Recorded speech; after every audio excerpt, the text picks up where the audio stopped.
Good afternoon, everyone. May I ask Buenas if tardes. anybody needs Spanish translation? ¿Alguien necesita de traducción al español?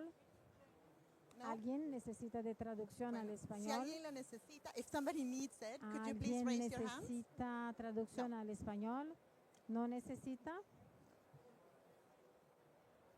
No. All right. Separate. Can you hear it? You can hear. Can you hear? Can you Sí. hear okay? Can you hear? Okay, great. ¿Sí? Okay, no, we're going to start. I don't think anybody needs Spanish translation. Okay. Well, good afternoon, everybody. A very warm welcome on behalf of the Natural Governance Resource Institute. Let me start again. Good afternoon, everybody, and a very warm welcome on behalf of the Natural Resource Governance Institute and Observatorio do Clima to this event on national oil companies hosted here at the WWF Pavilion on Fossil Fuel Phase-Out Day. A big thank you to WWF for your hospitality.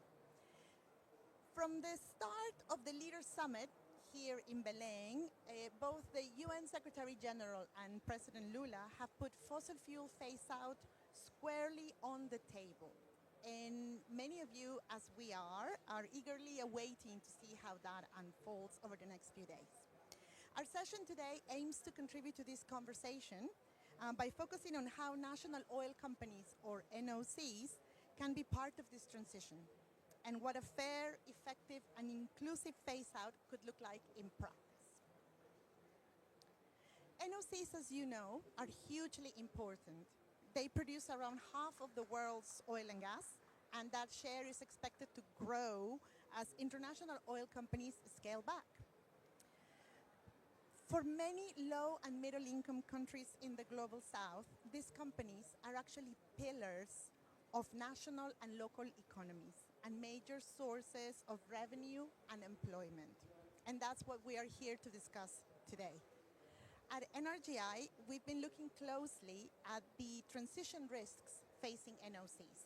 Our research shows that about a quarter of the $1 trillion that these companies plan to invest in oil and gas between 2023 and 2032 would not break even if governments follow through on their own climate pledges. In another study from 2023, only 9 out of 21 NOCs had even acknowledged this transition risk. But at NRGI, we believe that with the right planning, governance, and support, NOCs can become engines of opportunity for a fair and inclusive energy transition instead of carriers of stranded assets.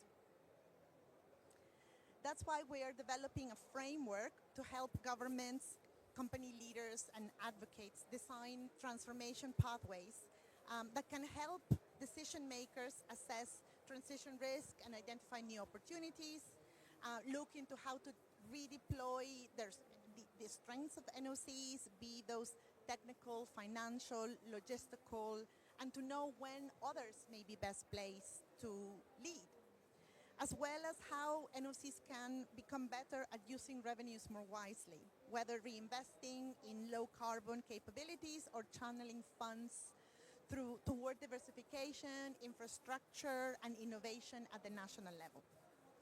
And finally, at NRGI, we cannot talk about NOC transformation without talking about just transition. The oil sector decline is already happening and being felt more harshly in many producing regions around the world, where local economies depend on the sector. The needs and priorities of communities in the front line of the transition are very much at the center of what NRGI does. So as we finalize the framework I just described to you, this conversation is an important step for us in terms of defining the future of that work, and we very much hope that you enjoy the event that we have put together for you. So we are now going to move on to our first speaker, who is Sueli Araujo, coordinator of public policies at Observatorio do Clima here in Brazil. Sueli is going to talk to us about a recent work done by her organization on Petrobras, called the Petrobras That We Want, looking at reform priorities at next steps. Please go ahead, Sueli. We have changed, Gabi, the Petrobras we need. Observatório do Clima, Climate Observatory, is a network with 106 organizations, and we have a working group focusing the energy sector. And we have prepared a study, we have a project where we are trying to give proposals to influence Petrobras, our big oil company, change its strategic decisions related with the appliance of the investments.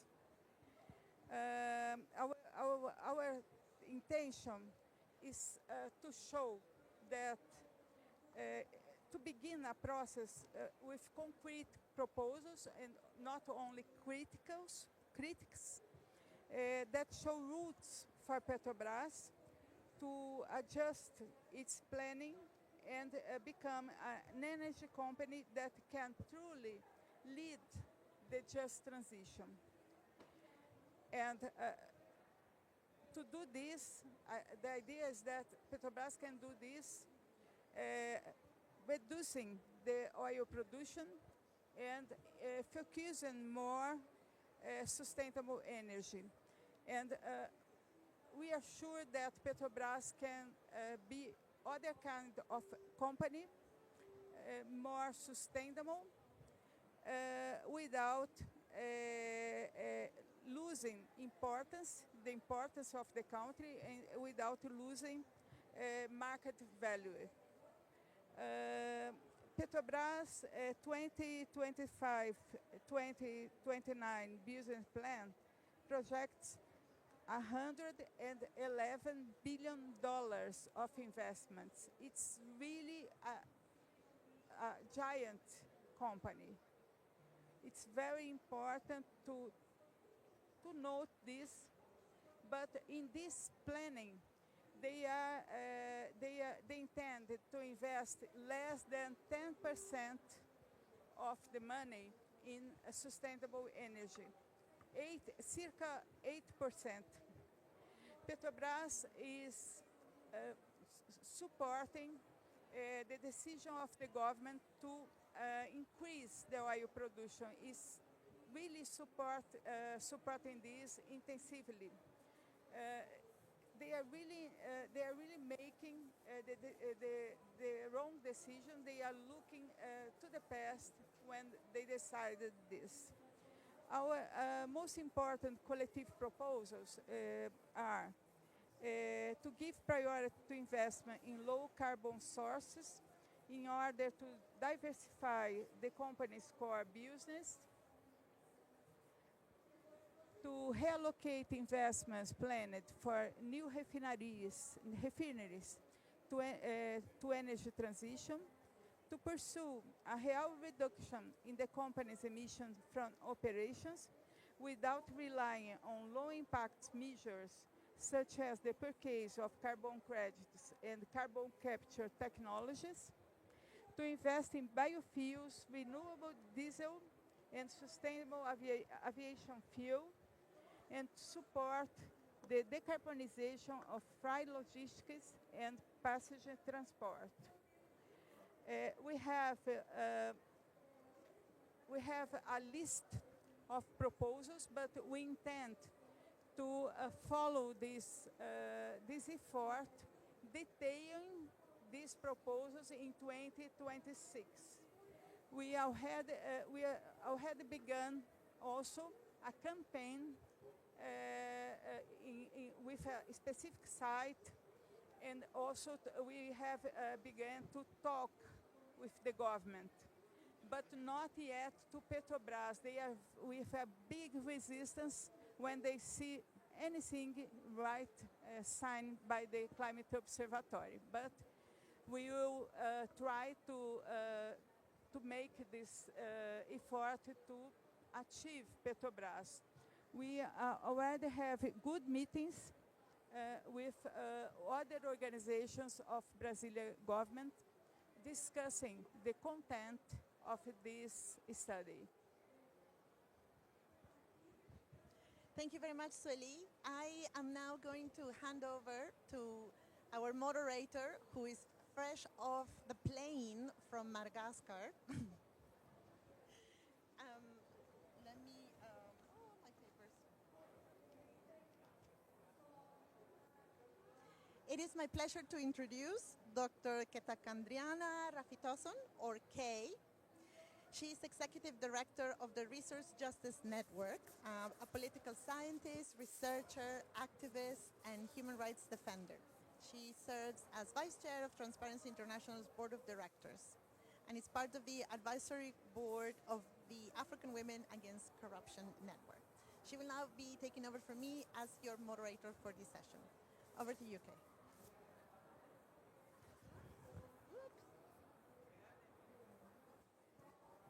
Thank you so much, Gabi, and hello, everyone. Sorry for being late. I did my best, but I got lost in the venue.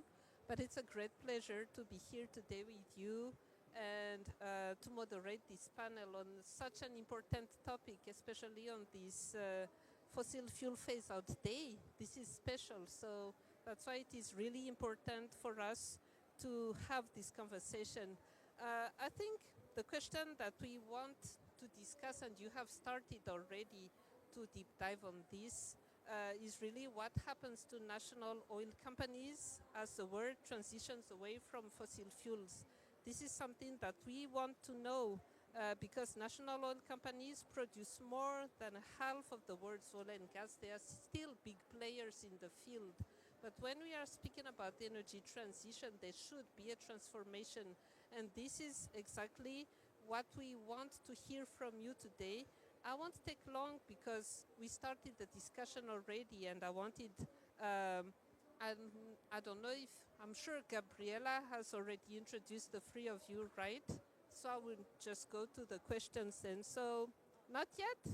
All right, so only Suli. All right, so let me introduce Nafi, our second speaker. So Nafi Kwarshi is the African Director of the Natural Resource Governance Institute, and she is a seasoned international development strategist with over 20 years of experience. That's impressive, Nafi, in the international development sector and civil society. So Nafi leads Energize Africa strategy, partnerships, and programs on energy transition, minerals, and fossil fuel governance. And she works with government, civil society, and strategic partners to advance inclusive, equitable, and accountable resource governance.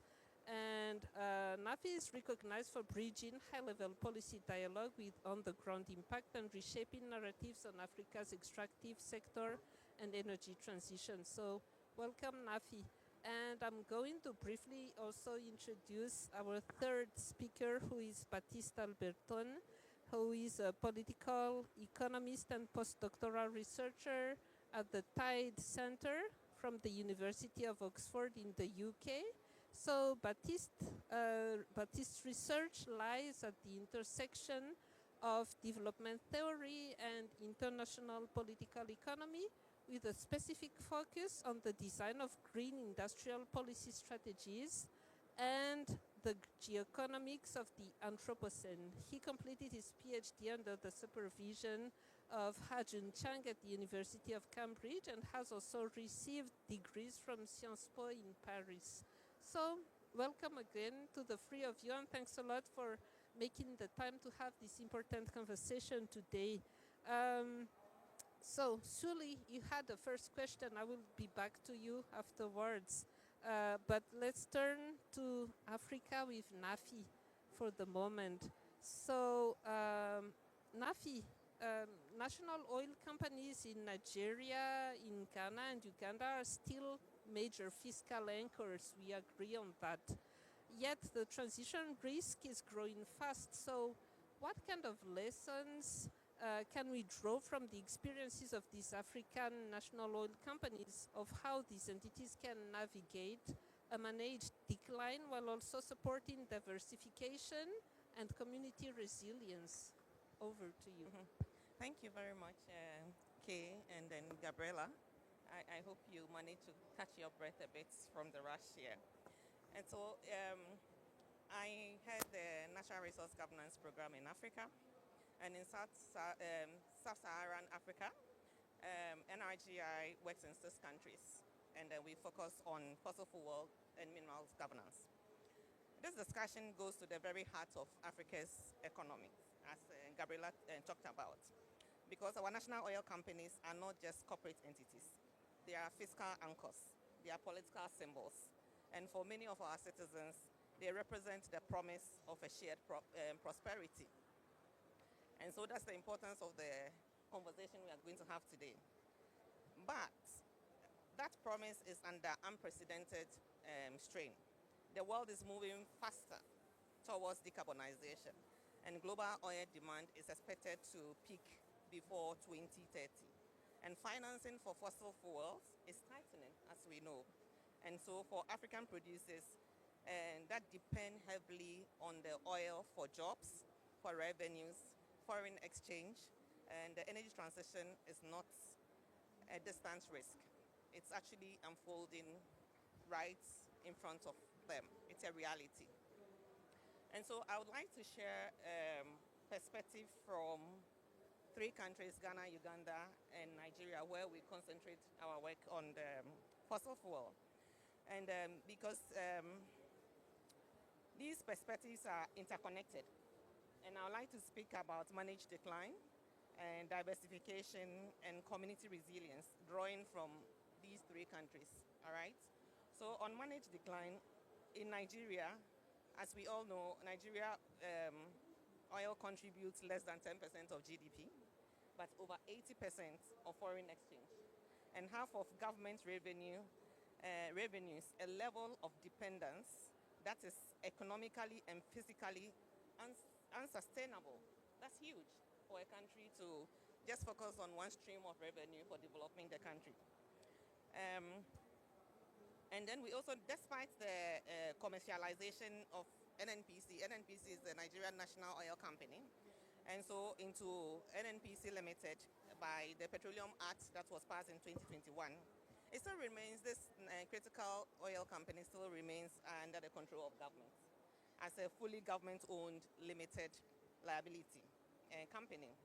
And so, yet if a sustainable energy transition is to be achieved, NNPC is expected to play a central role, in reversing Nigeria's fortunes. But with almost half of Nigeria's more than 200 million population living in extreme poverty, the task ahead is daunting. To maximize short-term value from existing assets while preparing for long-term decline. So that means for Nigeria, monetizing gas, capturing emitted methane, and planning for decommissioning aging infrastructure, but not waiting until liabilities become a national crisis. They have to start now. So, and we're also seeing the wave of NOCs divesting from Nigeria. Shell, ExxonMobil, ENI, Total Energies, and those present an opportunity to learn. However, future divestments must integrate environmental, physical, social safeguards to ensure that the legacy of pollution and mismanagement is not simply transferred to local communities. And we're already experiencing that in Nigeria. So that's the story of Nigeria. In Uganda, the challenge is a little bit different. And the Ugandan National Oil Company, created in 2015, is entering the oil era, just as the global demand, forecast to peak. It has a projection of 1.4 to 1.565 billion barrels of recoverable oil and plans for a refinery and the ECOP pipeline. UNOC is a Uganda National Oil Company. Sits at the heart of Uganda's national development aspirations. There is so much expectation of what oil revenue will do for Uganda. It has commendably developed an ESG strategy, including methane emission reduction and planting of over 40 million trees. But it faces serious funding pressure. And then the need to borrow for its equity stake in the pipeline and refinery has increased its debt exposure. And there is a risk of locking Uganda into fossil fuel infrastructure, precisely when the world is moving away from this investment. So UNOC's dilemma illustrates a broader African question, which is how do late entrants into the oil avoid stranded assets while capturing value from resources meant to drive development? Ghana is yet another story there with a reality check, because Ghana has been producing for a while. So after, a promising start in 2010 when we discovered, by the way, I come from Ghana, when we discovered oil, production peaked at 71 million barrels in 2019 and now falling to 48 million barrels in 2024. The Ghana National Petroleum Corporation, which was established about 40 years ago, is weighed down by debt, huge debts, outdated laws, and the government owes about, and the government that owes it over 1.1 billion. So its revenues are declining and its core funding is increasing. So there's a lot of loan. It's incurring a huge loans. NNPC should rather invest in energy innovation, because that's the way to go. The case in Ghana is quite problematic. Decline is already here. Managing it responsibly requires honest accounting, transparency, which is what civil society in Ghana have been calling for, and a clear strategy of what comes next. That's what they should be planning for. So you can see that across all the three countries that I've described, there's a message that is consistent with the African NOC and that are trapped by nostalgia. Managed decline should be an intentional strategy for these countries.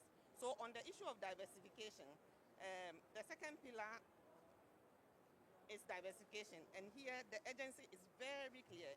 In Nigeria, they have a decade of gas initiative and an ambitious energy transition plan targeting 30% renewable by 2030. And the electricity mix remains 77% gas-based. NNPC Limited has created a new energy division integrating renewables and hydrocarbons into its portfolio. It's the right direction anyway, but implementation is still problematic. It's very problematic and deeply integrated in the national. It needs to integrate those implementation plan in the national development priority. Gas for Nigeria should not be a bridge. It's not a destination for. We have to agree on that. The bridge only works if it connects to renewables, and that's where I think that they should focus on. And in Ghana, diversification has taken a backseat. All right. GNPC has suspended its diversification plan and is doubling down on gas as a transition fuel, with about 14.5 billion in gas infrastructure plan by 2040. And while this may ensure energy security in the short term, it's risk locking Ghana into high carbon assets, because there's decline in global demand. So GNPC for us should instead be responsible, should be repositioned as a national energy company, investing in solar, storage, clean technologies to diversify its revenue streams. And while aiding the diversification of the countries, Uganda diversification could start from the design, because it's just starting and there are huge lessons to learn. The Kabelega National Park and the refinery complex could integrate renewables, green industrialization, and circular economic principles. UNOC still has the opportunity to build for the future and not for the past. And it can align its investments with the country's energy transition and the climate resilience agenda. So the lesson across the three countries is simple. Diversification is not an option. Every year of delay makes the transition costlier, riskier, and more inequitable.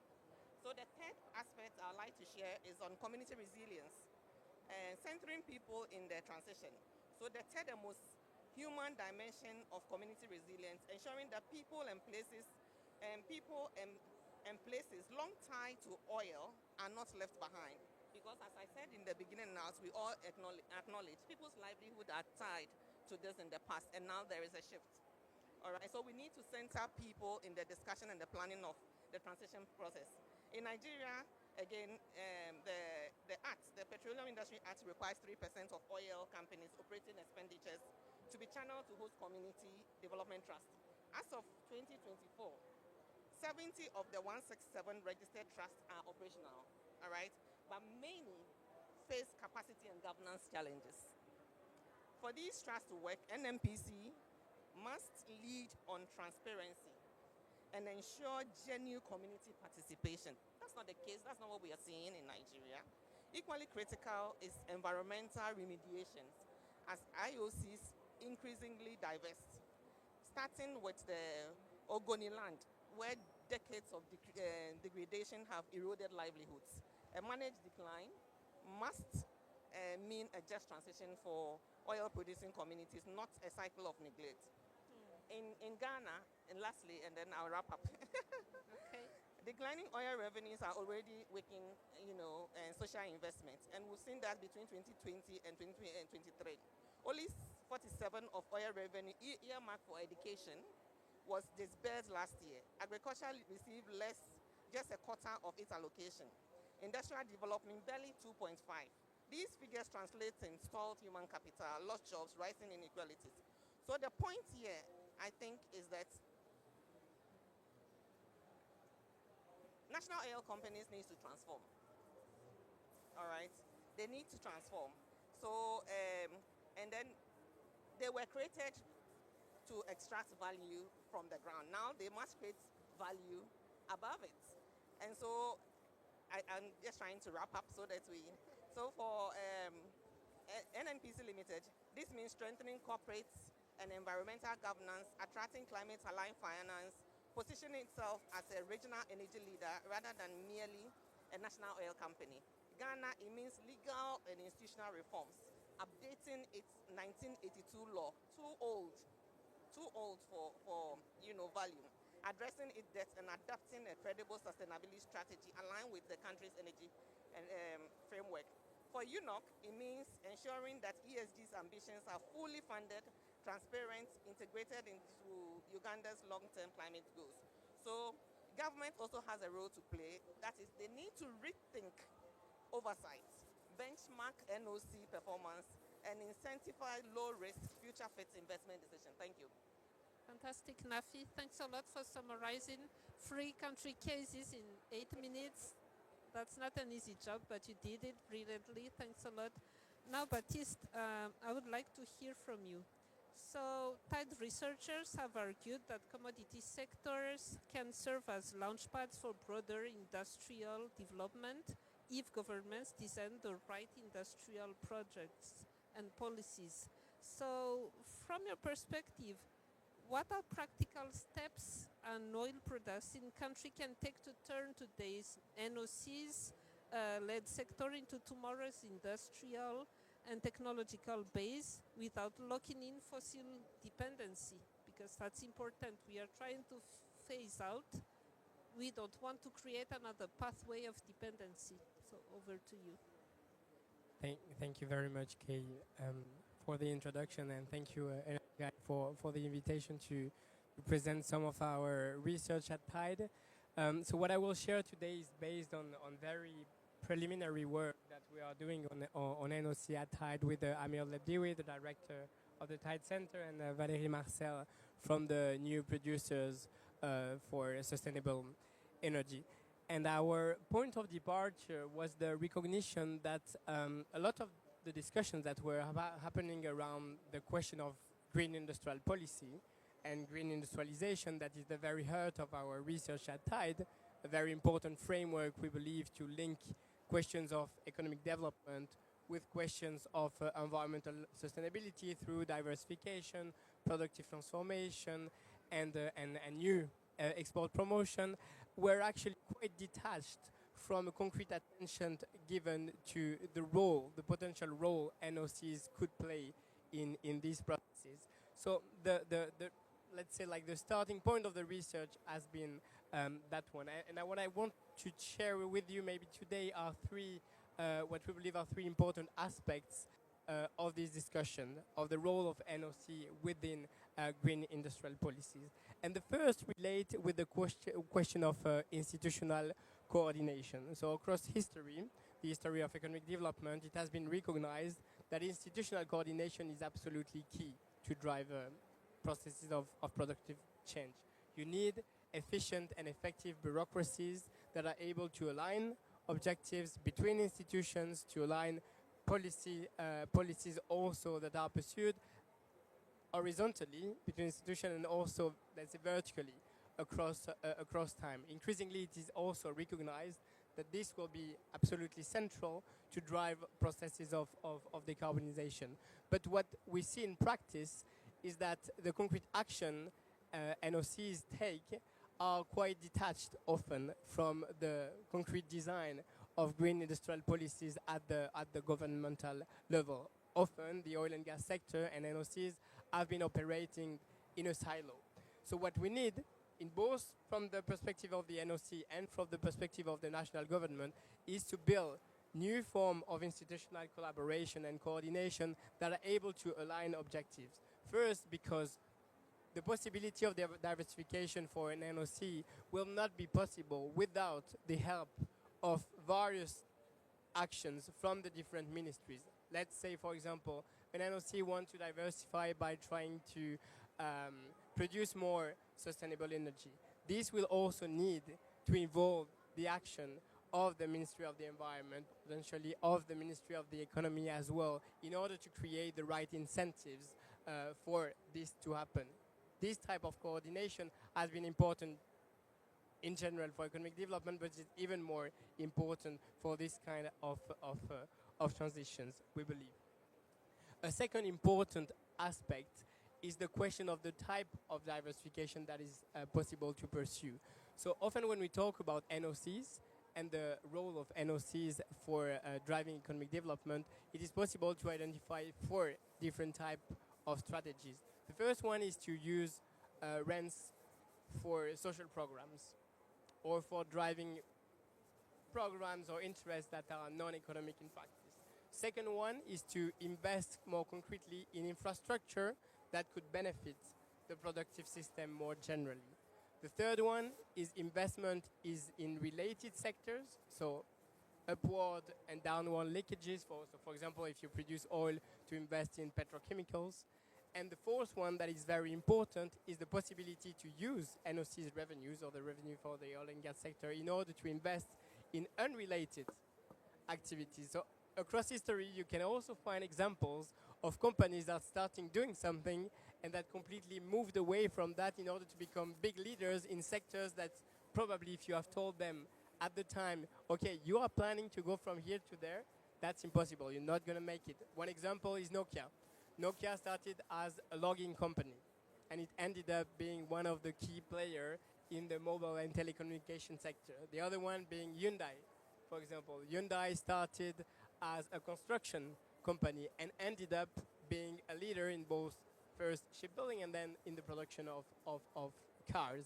So actually, we believe that is very important when you think about the role of NOCs in potentially helping to finance or in diversifying towards green sectors, to avoid only thinking about the usual suspects.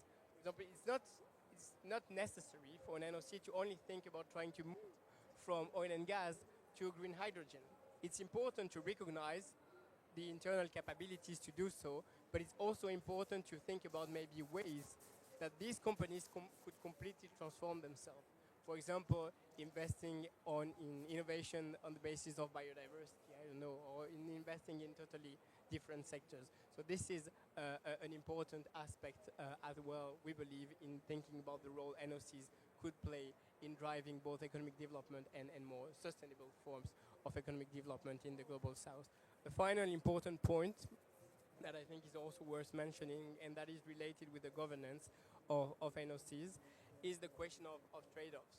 It's very common as well, when you look back at history, to see that SOEs, more generally, not just NOCs, are often the object of multiple imperatives. They want to be used in order to create employment, to reduce cost of living conditions, to create more innovation. So there is no necessary imperative to only pursue one and not the other, but there needs to be clear institutional definitions of how to prioritize objectives, how to actually segment the objectives also, how to distribute the task within the company in order not to end up with one instrument that is trying to resolve everything.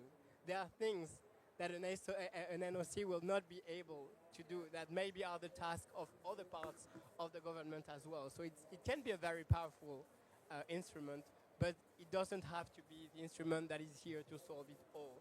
This, we believe, is very important.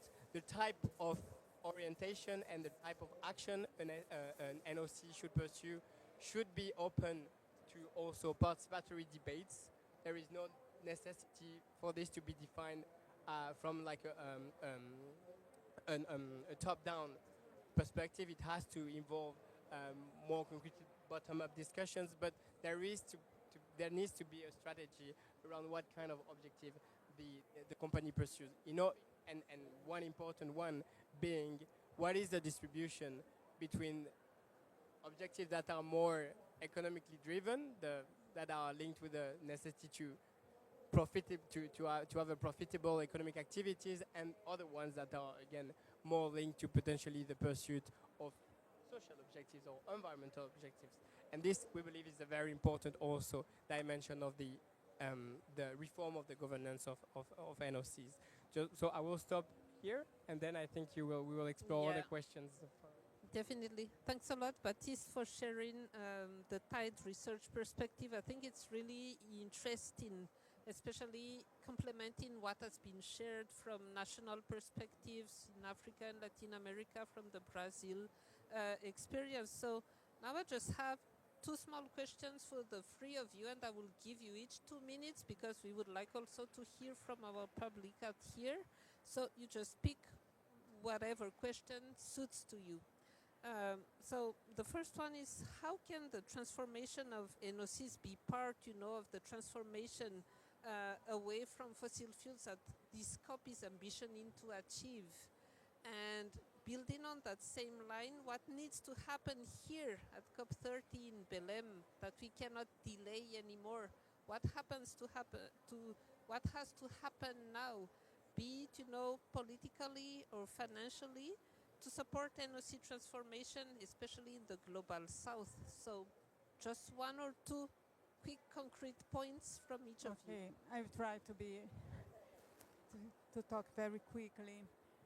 Working with NOC is really not easy because they have strong economic, social, political, and symbolic power with the population also.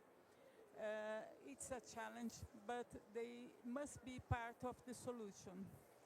I think they must really diversify their investments. We're focusing the decarbonization process. I have some critics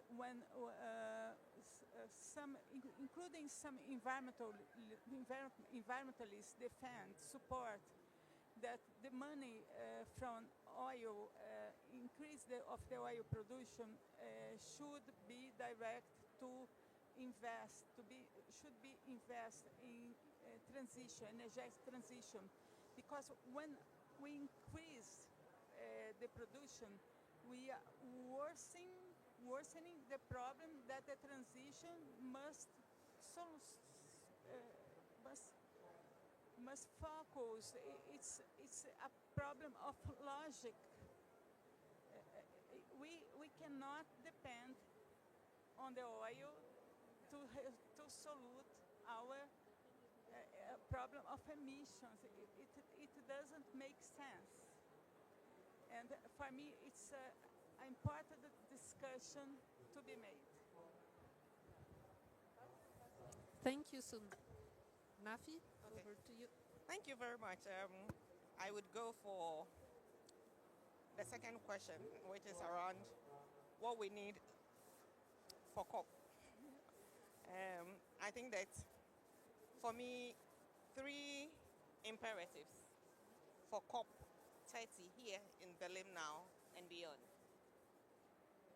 As we shape the COP 30 outcomes, so three stand out for national African NOC's transformation.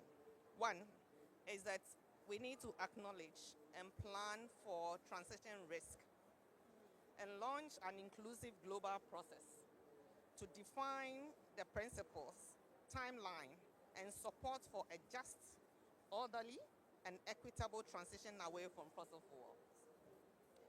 The era of infinite oil demand is ending. It's a reality.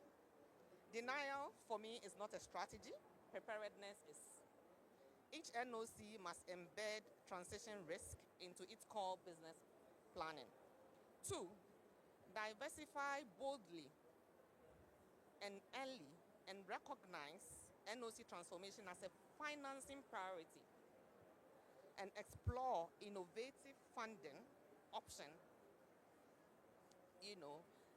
for innovative funding options. Gas may be a bridge, but renewables are the destination. That's a fact. All right? And so invest now in solar. So funding, financial support for investment in solar, green energy, and green energy alternatives and innovation to build resilience for the post-oil economy. As I said, switching off the plug now is going to deny millions of Africans of livelihood, and this has to be managed in a way that supports them. Number three for me is anchoring the transition in people. All right? So we need to create a global mechanism for just transition at COP30 to coordinate support for workers and communities and link fossil fuels and minerals transitions. Communities, workers, and future generation must be at the heart of this shift. The just transition must not be Africa's transition. One that safeguards livelihoods, restores environment, empowers citizens. Thank you. Fantastic. Thanks for putting the people in the center of the discussion, Nafi. Baptiste? Yeah, so I will not be as creative as Nafi and only propose one, but that I hope will be complementary. I think one of the key problem of just thinking about the transition from fossil fuels to renewable energies is that we are talking about very different economic models. One that is generative of a lot of revenues for the state that then potentially is able to sustain social programs again or economic diversification programs as well, from another one that is much less profitable. And that's a real political question. That's why I try to emphasize also in my presentation the necessity to try to invest in diversification, not in terms of energy diversification, but in terms of productive diversification. And on that aspect, I believe that one of the key necessity today is also to try to think about more dialogue and, is it working? Yeah. Dialogue and cooperation between NOCs, in particular at the regional level, because maybe one NOC will not able to alone be able to finance the development of a new sector at the national level. Maybe it's going to be too much investment. Maybe the competition will be too high. The barriers to entry will be too important. But by joining efforts, NOCs could potentially find new ways to diversify more quickly and more powerfully, with bigger also development dividend for the rest of the economy. I'm just taking an example, but it's not from the NOC world, but when Airbus in Europe was funded, it was funded through the cooperation and coordination of various productive actors to pursue a goal that would not have been possible for only one company to do, to compete, for example, in that case, with US aircraft manufacturers from the European standpoint. Maybe NOCs could have that same kind of strategic thinking as well, to say, like, we need to productively diversify, but we will not alone be able to kickstart a new solar panel production line in our country alone because the competition is just too high. Maybe we need to cooperate in order to level up the kind of productive ambitions we can have as well. So I would be very keen to see more of this dialogue, cooperation aspect between NOCs as well. Yeah, I think it's a need because this is also a multi-stakeholder approach, as the three of you highlighted. Each actor has a role to play in this, may be the industry, but also the government, communities as well, academia people, and civil society all together. Now I'd like to give the chance to the floor to ask two quick questions before we have to wrap up in 8 minutes. So, anyone? Yes. Let's start with the lady, and then we have the two wonderful people in the back there. Hi. Very good talks. Thank you so much for your contributions. First off, I worked in the oil and gas industry, and now I work in renewable energy. I think the challenge with NOCs is that they haven't been challenged enough. They've made billions of dollars off the economy. They've caused significant damage to the environment. Yes, they employ people, but I don't think there's any coordination or cooperation there. The cooperation that I've seen, where there's been investments in renewable energy, they often pull out. You know, the numbers aren't quite as good enough for them, whatever the case may be, but they haven't made those commitments that are necessary for cleaning up the plastics, cleaning up the environmental devastation. You know, all these companies should have that responsibility from day one. They were never kept responsible from 1910 to 2000. Now they're slowly becoming more responsible, but anytime they're working in third world nations, they don't hold up those responsibilities. So I'm disappointed in the NOCs that they haven't stepped up in terms of the devastation they've caused. Thank you so much, and this is what we need to change. And we had some ideas, shared here in the panel on how to speed up that change. Tamika and then Maurice. Ladies first. Thank you, Kay. And really, this is a very interesting discussion. I come from Zambia, where our situation is reversed. We have energy transition minerals. So I am thinking, if it was the other way around, I think the devastation to economies that Nafi alluded to is really real. And so my question to the panel is, when you look at NOCs, which are mostly state-owned enterprises, right? To what extent do we, as a panel, think that governance issues and challenges are actually undermining diversification, and what could be the recommendations? I think Baptiste gave a number of examples, Nokia and Hyundai, but I assume those companies were a bit more agile, governed differently. So I'm just wondering, to what extent can we use those case studies in the African or Latin American experience? Thanks. Thank you, Tamika. Maurice? Thank you so much. Great conversation. Thanks to all the panelists. I think as we are having this discussion, I just want to throw in something around, what I can call maybe the elephant in the room. We know that the US is a very big factor when it comes to this issue, also given their energy consumption levels. But we also know that, the Trump administration is not really, hasn't come to the party, so to speak. And in many ways, I think they have sort of receded their leadership role. The US has receded its leadership role in this particular issue. So I'm just wondering, and I would like to get the perspective of each of the panelists, what do you think this has done to this global cause, this very good global cause? And how do you see this dynamic playing out maybe over the next, 5, 10 years or thereabout? What has the US position done to this cause? Thank you. Very timely question. Thank you. So, guys, I'll give you 1 minute each just to sum up and also wrap up your intervention. So, Sully? Okay. I think the NOC has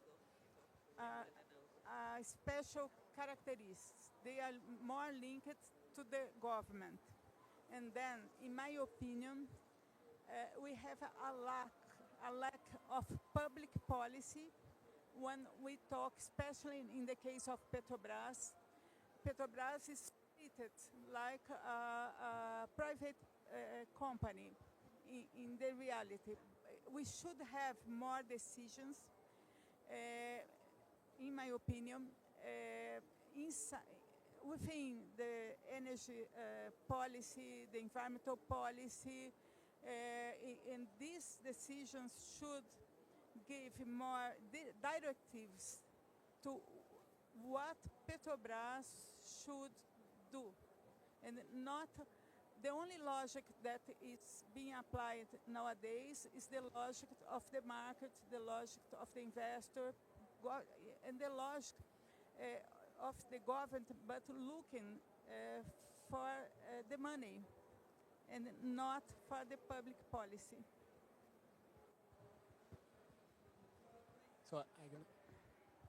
So regarding the question of the U.S., I mean, two things. First, the transition will happen at a moment or another. Like it's a fact. It will happen whether or not Trump is there. And I mean, in particular in the Global South, I think that it's a good news in the sense that it forces the discussion of the diversification in terms of productive activities to happen. It's not a good thing to be relying on one sector so big for an economy. Like, we all know this. So this imperative still needs to be driving also process for government to think long term.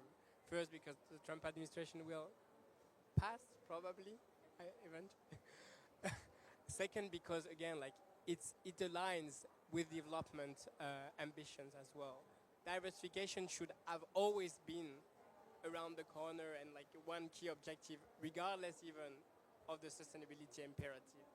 The sustainability imperative only reinforces it. So I mean, this I think is an important point. Regarding then the governance, the problem is there is a lack. So governance have tended to be quite ineffective at doing industrial policy, at disciplining domestic actors, and in particular in the oil and gas sector. When you have major rents and major profitability, the necessity to be effective or efficient in the way you operate is not so great, actually. So often it has been one of the reasons that has allowed this company to operate in a very kind of easy environment. So this is an absolutely strategic task for government to acquire the capacity to, again, I mentioned coordination, but to have a strategic vision that is able also for the state to discipline the oil and gas sector, to force it to innovate, to invest in innovation, to force it to be one of the key actors driving the more general transformation process, whether economic transformation or energy transition as well. There is a need to have that disciplining capacity. And just to mention on Hyundai and Nokia, at the time of when this transition happened, these countries were not where they are today. They were actually at GDP per capita level that are similar to many countries in Africa or Latin America. So it's not a reason to not consider this example as actually telling even for developing countries today. So I would just say, like, the ambition needs to be high. These are possibilities. There are obstacles. It's difficult, but there are possibilities to diversify strategically. Should I? If you don't have time. Okay. So thank you very much. I mean, I think that I agree with what my colleagues have said. The issue, Tammy? Yeah. I think NOCs are very powerful. That's one thing we should note, that our governments have absolute control over the operations. And so they have so much power. What we need to do is to push for reforms, governance reforms in the sector, to change the agenda of NOCs. That needs to happen. You know, I cited the outdated law governing GNPC, for example. You cannot have a national oil company that is ruled by over 40 years law.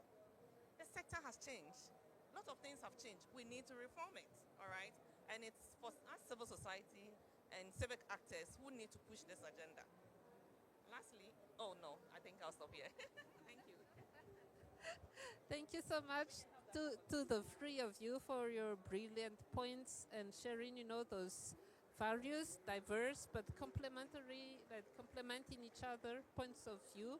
What we heard is that governance matters, but also putting people in the center, connecting industrial policy with the energy transition, ensuring also that national oil companies really evolve in a fast way because the transition is happening now. We can't afford delays anymore. Delay is not an option. And I wanted to just share, something I was thinking for, one of you mentioned the bridge, adding gas on top of oil, but the so-called gas bridge isn't a bridge for me. It's a cul-de-sac, as we say in French. We don't cross the emissions canyon. We pour more concrete on the wrong side if we are doing that. And we build a second factory there. So we have to make change now. And Nafia, you were speaking about the need for having a mechanism to foster all of this. And this is what we are all demanding for in this COP30, creating a global mechanism for just transition, which is the Belém action mechanism. Let's all stand for the BAM. Let's make a difference. Thanks again to NRGI. Thank you. To NRGI and Observatorio do Clima for organizing this important conversation. Thank you.